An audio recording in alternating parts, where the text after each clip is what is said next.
और हद तब हो गई जब वो संविधान निर्माता बाबा साहब के पुतले जलाने की कोशिश की गई। देखिए, आज ग्वालियर में कलेक्ट्रेट पर एक प्रदर्शन किया है कांग्रेस में, हमारे साथ विधायक फूल सिंह बरिया हैं। इस प्रकार से जो आंदोलन हो रहे हैं और आपने जो प्रदर्शन किया है उसके पीछे क्या मंशा है? ग्वालियर में बाबा साहेब अम्बेडकर संविधान निर्माता, दुनिया के 200 देश से उनकी जयंती मनाते हैं। कोलंबिया यूनिवर्सिटी में पढ़ कर के जब आए तो ओबामा साहब ने कहा कि हमारे देश की यूनिवर्सिटी कोलंबिया से उन्होंने डिग्री ली है, हमको गर्व है। और जितने बड़े देश का संविधान लिखा है उतना ज़्यादा गर्व है, हमको गौरव है, हम गौरवशाली महसूस करते हैं। जिस देश का संविधान लिखा है उन देश के लोग उसको फाड़े फाड़े घूम रहे हैं। बाबा साहेब अम्बेडकर के फोटो जला रहे हैं, संविधान का फोटो जला रहे हैं और संविधान की कॉपियां जला रहे हैं। प्रदर्शनी है जो लगाई गई मेला में, उसको प्रशासन ने खुद तोड़ा। तो हम लोग ये कहना चाहते हैं कि भाई ये उन्होंने ये र्यूमर फैलाई है कि डॉक्टर अंबेडकर ने संविधान नहीं लिखा है, BR राव ने संविधान लिखा है। और एक कोर्ट का बड़ा वकील है, उस वकील के घर में कम से कम कई जज हैं, हाई कोर्ट के, सुप्रीम कोर्ट तक भी वकालत करते हैं, तो उनको इतना ज्ञान नहीं है।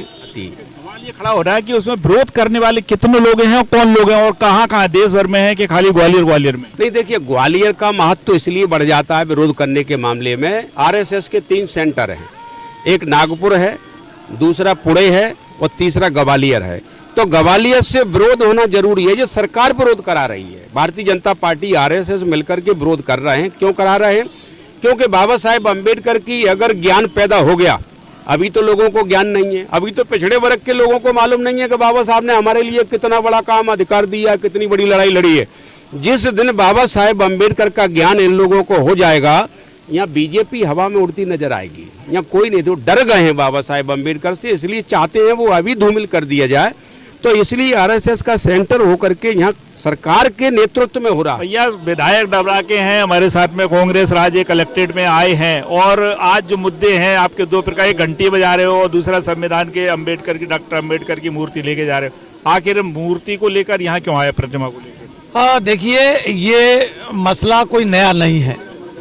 मैं समझता हूँ देश में जब से, देश में और प्रदेश में जब से भारतीय जनता पार्टी की सरकार बनी है तब से लेके अभी तक लगातार किसी न किसी बहाने वो बाबा साहब के साथ साथ महापुरुषों का अपमान करने का काम ये सरकारें करती आई हैं। और हद तब हो गई जब वो संविधान निर्माता बाबा साहब के पुतले जलाने की कोशिश की गई, फिर उनके चित्र को बाकायदा जलाया गया। नीचे करो, नीचे करो। सतपाल मुर्दाबाद, मुर्दाबाद, मुर्दाबाद। सतपाल मुर्दाबाद, मुर्दाबाद, मुर्दाबाद। सतपाल मुर्दाबाद, मुर्दाबाद, मुर्दाबाद। और ये सरकार मूक दर्शक बनी रही और इसी को लेके 2 कदम और आगे बढ़ गई ये सरकार।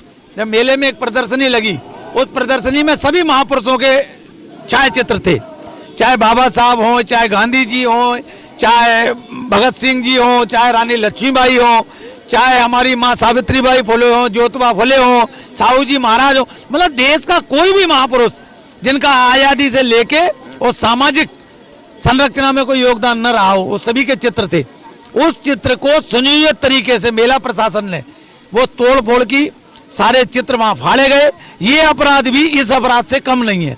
ये दोनों को ही लेके हमने सरकार को ज्ञापन दिया है और मैंने तो मुख्यमंत्री को 31 तारीख को ही पत्र लिख दिया था कि अगर आप इसी तरह जाग सोते रहे और ये सब होता रहा तो आपका जो इतिहास है ना, ये काले अध्याय में लिखा जाएगा कि कौन प्रदेश में CM था जब उसके प्रदेश में, जिस प्रदेश में, जिस धरती पर बाबा साहब का जन्म हुआ और वहां इस तरह का कृत्य हो रहा है और सरकार मूक दर्शक बनी हुई है, तो इसके गंभीर परिणाम होंगे।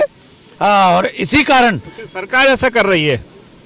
देखिए, बगैर सरकार के, बगैर सपोर्ट के, ध्यान रखना, सरकार तो पिछड़े वर्ग की सरकार है। अरे भाई, देखने को पिछड़े वर्ग की सरकार, देखिए व्यक्ति पिछड़े वर्ग का बने या सामान्य वर्ग का बने, आप ध्यान करिए, सामान्य वर्ग के प्रधानमंत्री रहे ना, देश आजाद हुआ, बाबा साहब का संविधान लागू हुआ, तब से किसी की हिम्मत नहीं हुई, जुर्रत नहीं हुई संविधान की तरफ उंगली उठाने की, बाबा साहब की तरफ उंगली उठाने की।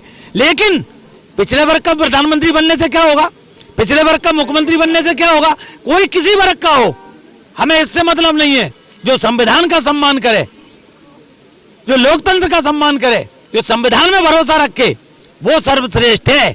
भाजपा तो करती है संविधान में, मोदी जी कहते हैं संविधान में भरोसा है पूरी तरह से भाजपा का। ये मोदी जी का भरोसा दिख तो रहा है। मोदी जी का गृह मंत्री सदन में, भरे सदन में बाबा साहब का अपमान करता है और मोदी जी उससे हिम्मत नहीं करते इस्तीफा मांगने की। ये सम्मान है? इसको आप सम्मान कहते हो? ये कैसा सम्मान है? ये वही वाली बात है कि खाने के दांत कुछ और हैं और दिखाने के कुछ और हैं। भाजपा की कथनी और करनी में ठीक जमीन आसमान का अंतर है। तो भाजपा SC ST OBC का विरोधी इसके हिसाब से आप लग रहे हैं? देखिए, मैं कह रहा हूं भाजपा किसकी समर्थक है? किसी की समर्थक नहीं है। भाजपा सभी की विरोधी है, आपस में लड़ाने का काम कर रही है। पहले भाजपा हिंदू मुसलमान करती थी, उसकी समझ में आ गया हिंदू मुसलमान से काम नहीं चल रहा, तो अब वो भाई से भाई लड़ाने का काम कर रही है। ये किसका काम है आप बताइए? अगर पहली बार जब बाबा साहब का अपमान हुआ उसी समय अगर ये सरकार चेत जाती तो इनकी हिम्मत नहीं पड़ती कि ये बाबा साहब के चित्र जलाएं, ये बाबा साहब के पुतले जलाएं। आप बताइए। मोहन भागवत जी भी कह रहे हैं कि समानता जरूरी है और भाईचारा जरूरी है। मैंने कहा ना, ये RSS की तो सरकार है, कौन चला रहा है इसे? आप बताइए ना। देश में अनेक संस्थाएं ऐसी हैं देश के अंदर जहां RSS ने कब्जा कर रखा है और ये पीछे से संचालित कर रही है RSS सरकारों को, चाहे केंद्र सरकार हो चाहे राज्यों की सरकार हो। और RSS की कथनी और करनी में जमीन आसमान का फर्क है। मैं एक बात पूछना चाहता हूं उन भाइयों से, उन बंधुओं से जो कहते हैं कि मनुस्मृति एक ग्रंथ है, तो मैं कह रहा हूं उस ग्रंथ में तो हमारी नारी का कोई सम्मान ही नहीं था। नारी को यह कहा गया था कि सिर्फ वो घर में खाना बनाए हो, घर में पर्दे के अंदर रहे। तो मैं सबसे पहले उनसे निवेदन करना चाहूंगा कि भाकम्मई वो चाहते हैं कि संविधान के हिसाब से देश नहीं चले, तो सबसे पहले उनके जो परिवार की हमारी नारी महिला कलेक्टर बनी बैठी है, SP बनी बैठी है और उसी वर्ग के तमाम लोग सांसद और मुख्यमंत्री बने बैठे हैं, वो मनुवाद की जो किताब है उसके नाम पर नहीं बने, वो संविधान की शपथ लेके बने हैं। वो संविधान ने वो दिया अधिकार इसलिए बने हैं। तो मैं कह रहा हूं सबसे पहले उनसे इस्तीफा दिलवाएं और फिर वो मनुवाद की जो किताब है उसके सामने जाएं और फिर उसके अधीन उनको जो अधिकार मिलते हैं उससे अपना काम चलाएं सब। लेकिन सिर्फ वो लोग जो संविधान का विरोध कर रहे हैं, सिर्फ वो लोग जो बाबा साहब के संविधान का चंद लोग पूरी समाज को बदनाम करने का काम कुछ लोग कर रहे हैं। आप बताइए, कुछ नहीं मिलता उनको तो सनातन का चोला ओढ़ के आ जाते हैं। अरे भाई, धर्म को बीच में क्यों ला रहे हो? ये संविधान का मामला है, इसमें धर्म आस्था का विषय है। संविधान से देश चलेगा, धर्म अपनी जगह है। को आप किस देवता को मान रहे हो, किस धर्म को मान रहे हो, ये तो संविधान में आजादी दी है। सबको अपने अपने धर्म मानने की आजादी अगर कोई देता है तो ये बाबा साहब का संविधान। साथियों, इस प्रकार से देखें कि ग्वालियर में जो हालात हैं कहीं ना कहीं बिगड़ते जा रहे हैं।